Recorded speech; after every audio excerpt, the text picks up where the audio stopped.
Good morning! Ang topic natin ngayon ay kung paano gumawa ng Trust Wallet. Hanapin ang Play Store o App Store sa inyong Android phone.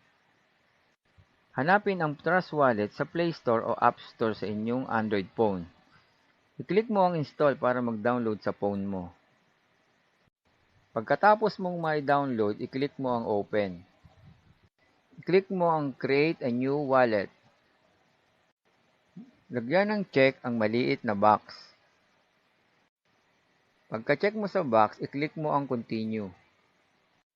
Kumuha ng ballpen at papel at isulat ang recovery phrase ayon sa kanyang pagkakasunod-sunod.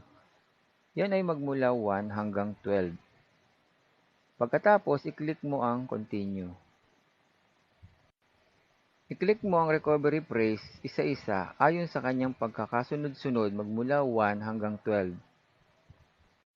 Kailangan tama ang pagkakasunod-sunod para lumabas ang well done. Kapag lumabas na ang well done, i-click mo na ang done. I-click ang enable para makatanggap ka ng mga notification.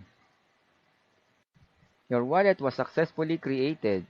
Ngayon, i-click mo na ang done. Congratulations! Gawa na ang iyong Trust Wallet. Thank you for watching. Don't forget to subscribe.